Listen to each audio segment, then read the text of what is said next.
Welcome everyone, and thank you for joining us for today's webinar on smart textiles for fashion, entertainment and lifestyle. My name is Tom Armitage and I'm the marketing executive here at WTiN. WTiN provides specialist insight and data-driven intelligence to businesses in the textile and apparel value chain, enabling them to make better decisions faster and gain a competitive advantage. Today's webinar will be presented in a Q&A format as opposed to the regular presentation style.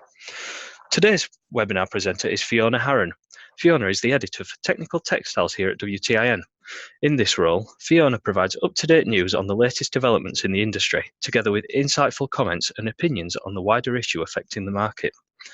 Just a couple of things before we get started.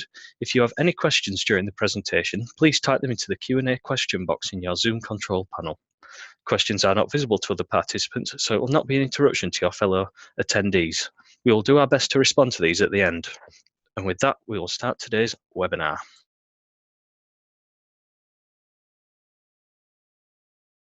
So Fiona, please can you start by telling us what are smart textiles for fashion, entertainment and lifestyle?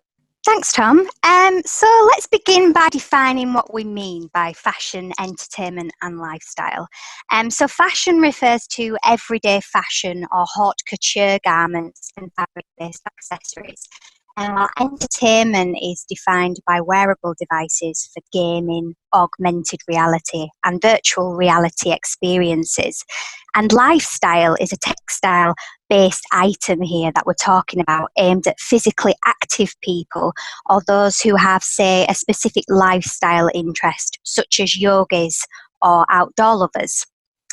And when it comes to fashion, entertainment and lifestyle, or FEL as it's abbreviated to, the visual novelty and appeal of smart textiles has created a lot of media interest, particularly with regards to eye-catching stage costumes or haptic gaming suits, for instance. This focus on their appearance often means that these textiles lack comfort and flexibility, or are difficult to wash and not very durable. This is primarily because of the high amount of technological advancement that goes into them in terms of materials, methods used to create fabrics, and finishing methods. Based on this, it's also important to define smart textiles for FEL based on the categories of smart textiles they belong to. As many of you will know, there are 3 generations of smart textiles. So we have passive, active and very smart. Passive smart textiles can sense the environment. Active types can sense stimuli from the environment and react to them using sensors and actuators. And very smart textiles go one step further by adapting their behaviour to the circumstances through data processing and forecasting. Smart textiles in the FEL field are often placed in the 2nd and 3rd categories. So an example of an active smart textile could be a fabric that has a pressure sensor, and then when under pressure it can send a signal to an LED light to activate it. While a very smart textile could be a jacket that contains a sensor that can sense temperature and measure it. The jacket could even be equipped with a heating module that could provide extra heat when, say, the temperature drops below a certain amount. So those are the types of smart textiles we generally associate with the FEL field. Thank you, Fiona. So next, could you tell us who are the key players in this market? Well, this is, of course, an increasingly growing market, and on a commercial level, some of the companies that automatically spring to mind are Qt Circuit, Clothing Plus, Bebop Sensors, AIQ Smart Clothing, Sensient, Textronics and Wellspun, among many others. Just to pick out a few of these to discuss, London-based Qt Circuit specialises in bespoke wearable fashion technology. You may recall the Twitter dress it designed for singer Nicole Scherzinger, which displayed tweets in real time. Another of its most noteworthy developments is the graphene dress. This is the world's first little black dress to incorporate graphene substrates enabled by 3D printing.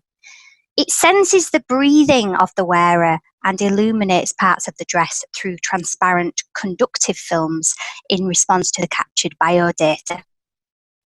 While Bebop Sensor specialises in soft and washable sensors that are made of multi-layered inks applied directly onto the fabric, meaning that sensors can be positioned anywhere. One of its products includes the Forte data gloves for the gaming sector. Using 10 smart fabric sensors, the gloves create an immersive experience in virtual or augmented reality through fingertip and palm haptics. Wellspun, meanwhile, has a subsidiary called Tilt Innovations, and this has created a product for the home textiles and children's market called Spintails. This seamlessly integrates augmented reality storytelling technology into children's bedding and rugs. So basically, children can scan the duvet or rug using a tablet or a smartphone to bring them to life. This market has also seen developments from Stoll and Mayant, who partnered a couple of years ago on new 3D knitting machines to underpin the growth of functional computing textiles. And of course, I'm sure you'll all remember Levi's commuter trucker jacket, which was launched in 2017. This, of course, allows the user to handle calls and texts and play and listen to music without handling their smartphone. Thanks, Fiona. Could you please tell us what interesting new developments you have observed? So, of course, the smart textiles market is driven by the increasing need for information that allows us to make sense of ourselves and the environment. And the Tesla suit does just that. This is an AR and VR suit and software suite that provides haptic feedback and climate control and captures both motion and biometrics. This is designed to increase immersion and improve learning. Another interesting development is the robotic spider dress from fashion tech designer Anouk Viprecht, and it was developed to defend a wearer's personal space. So by using Intel's Edison chip and 3D printing, when the sensors in the dress notice the wearer's respiration heightening, the spider legs, the mechanical spider legs as it were, extend into what it calls an attack position. The butterfly dress from Turkish design duo Ezra and Tuba Çetin also uses the Edison chip. Like the spider dress, it's embedded with a proximity sensor that is able to react to the presence of an approaching person, with this dress releasing 40 butterfly attachments. Now, of course, these two concepts are unlikely to become everyday products anytime soon, but they highlight the possibilities of smart textiles, and they look really good. We've also seen a musical tablecloth from the Swedish company Smart Textiles that has a drum kit and piano keys printed on the fabric. The tablecloth is partly made from conductive fibres that can carry current and convert it into signals. So here we have another example of how smart textiles can have an educational purpose. Another noteworthy development worth mentioning is Lumia's electronic layer, or LEL, which makes a form factor of circuits that can be used to bring function into textile products. Due to its drapable structure, it can be sewn or bonded into various soft good applications, such as furniture or automotive interiors, to integrate heating, lighting, and sensing functions. So this should serve as an important aid for producing smart textiles. We're also seeing some really interesting research developments. A recent one I read about is a German research centre project called Context, which aims to innovate smart home textiles. The basic aim here is to install technical systems anywhere in the house where they are needed. So something like this will hopefully overcome hurdles relating to power and communications connections. Another research outcome, just to mention, this aims to tackle data security concerns. So researchers from the University of Singapore, they developed a wireless body sensor network so that rather than sending radio waves into surrounding space where the data is easily accessible, the metamaterials are able to create surface waves that can glide wirelessly around the body on the clothes. So those developments have been of particular interest. Thank you, Fiona. Next, please, could you tell us what the main challenges are that are impacting the market? Yeah, so some of the main challenges, including washability and scalability, have been widely reported on already by WTiN and other analysts, and they, of course, impact the FEL sector too. Besides this, I would say that in this market, it's also worth talking about the concerns that have been raised about how smart textiles could impact the way we communicate. And to elaborate on this, I just want to highlight the hug shirt from Cute Circuit. This is a haptic telecommunication wearable that makes people send a virtual hug using sensors and Bluetooth. So two people wearing the shirt can record a hug and send it to each other remotely. Like the concerns raised with the smartphone, the worry is that smart textiles could result in minimised human contact. So I think it's important to design and market smart textiles as something that enhances human interaction without attempting to replace it altogether. Secondly, smart textiles are still very much a novelty, especially in this field. But as consumers continue to become more aware of them, the main challenges will lie in their durability, safety, and for wearables, comfort and fit.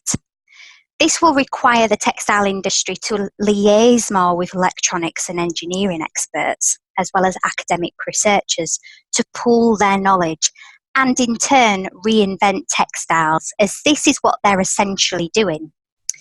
Sensors and actuators, etc., will need to become more seamless and compatible with existing fabric forming techniques so that they can withstand the stresses and strains placed on them. And what we'll also need looking at later down the line is how we dispose of these products safely when they reach their end of life. This will become more difficult the smaller and more indiscreet sensors become. This area will therefore require a reassessment of the existing laws and regulations currently governing it. And because various industry sectors are involved, communication between them all will be key. Another challenge will lie in the security of these garments, which I touched on earlier. As they enhance connectivity, this means that data is at risk of being infiltrated. We recently saw this, for instance, with the data hack of Under Armour's MyFitnessPal app. So I think the industry needs to initially work out the realities of these risks and then take the appropriate measures to ensure that customers can place trust in their products. How do you envisage the future of the market? Well, relating to my last answer, smart textiles for the FEL market will grow once people are able to integrate them more seamlessly into everyday life. And that's linked to the components used, the ease of use, and, as mentioned, for wearables, comfort and fit. So as a result, we'll continue to see more instances of where the fabric itself is conductive, seen with startup brand Piretta, for instance. I think the fashion segment in particular will benefit from the innovative designs that smart textiles can offer, leveraged here by 3D printing technologies. But this mainly applies to haute couture specialist items. It will take some time before smart textiles become an everyday wardrobe item. Secondly, as society is becoming increasingly technically savvy, highlighted by the mass of electronic devices we now use, there's definitely space for a new generation of textiles that fit into consumers' lifestyles.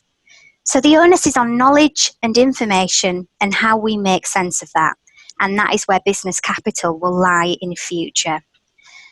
I also think opportunities can be sought in the idea of smart textiles being used to, say, alert a consumer of when they need to be repaired or replaced.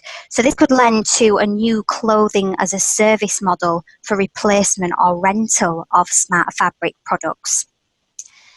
Focusing on lifestyle, we're currently seeing a number of new lifestyle brands specialising in smart textiles, an example being Turin Sense and its Pivot Yoga Smart Yoga Wear.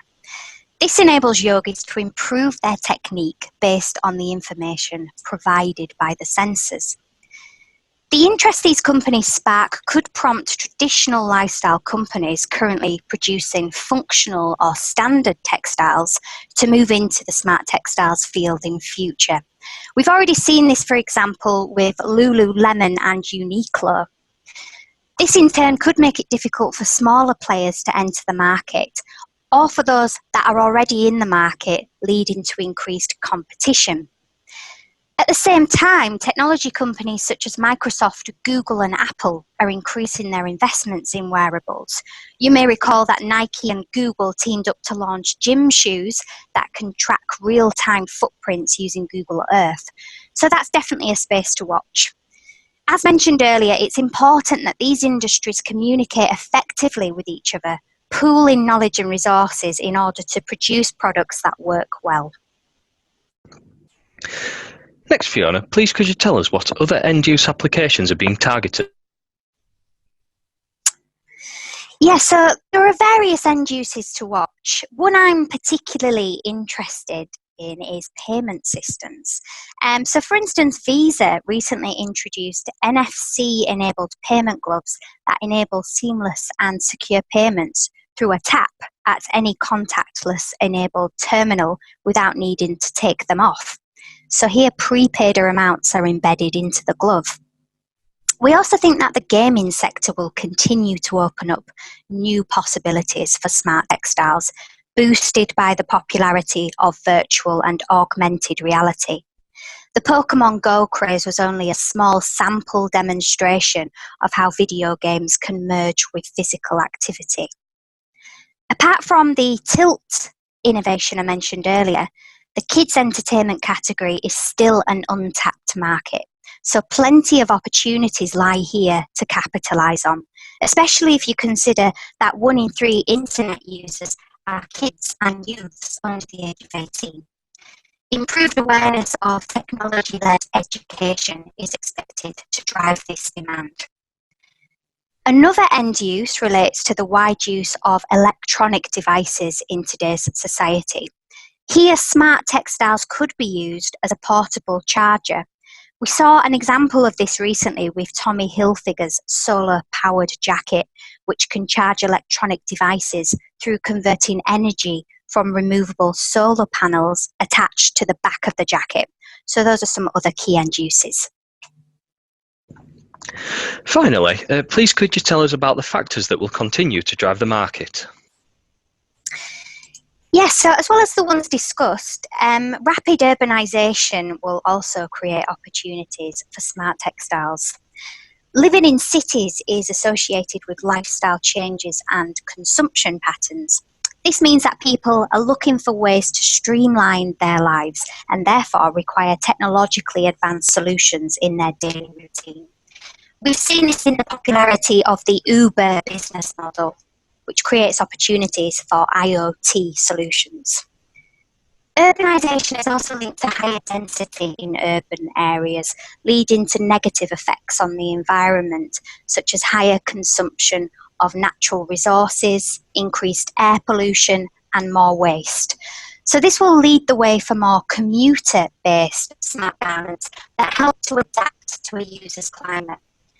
The self-heating skin core product from Myant is just one example of that, as well as the Mercury Intelligent Heated Jacket. With this, I think a general need for convenience will fuel the market, driven by busy lifestyles. We're therefore seeing increasing developments in the connected home and smart home solutions, including smart home blinds from IKEA. Busy lifestyles can also lead to emotional and physical stress.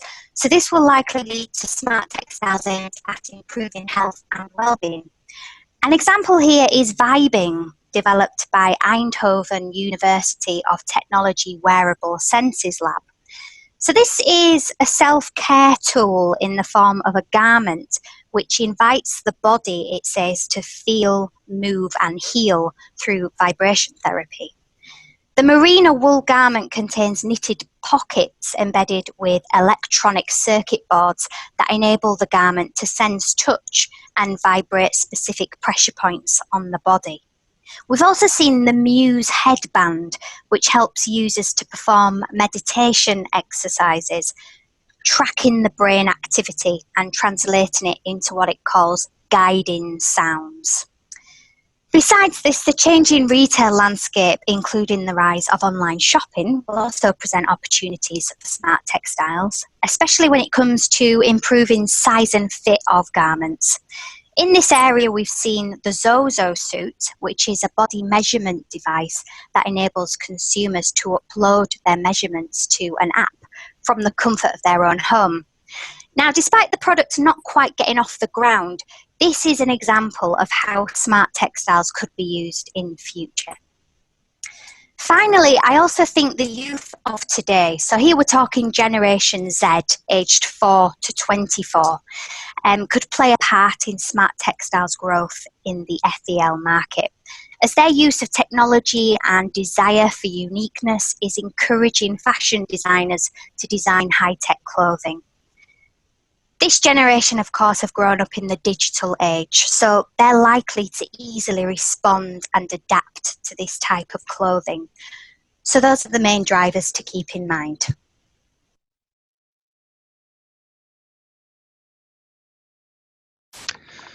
Thank you, Fiona, for that insightful presentation. We have some time left to answer some of your questions, so if you have anything that you would like to ask, please feel free to type them into the question box on your Zoom control panel. If you enjoyed the webinar, WTiN has also published a more in-depth report on the Smart Textiles channel on WTIN.com. The channel delivers technical intelligence on materials, manufacturing technologies and application areas for smart textiles. The channel covers multiple areas including e-textiles, sensor materials, energy halving technologies and more. If you're interested in finding out more about the channel, please contact the WTIN sales team by emailing sales@WTIN.com. We've had a few questions already. So first, Fiona, I'll ask you, what region occupies the largest market share of smart textiles for FEL?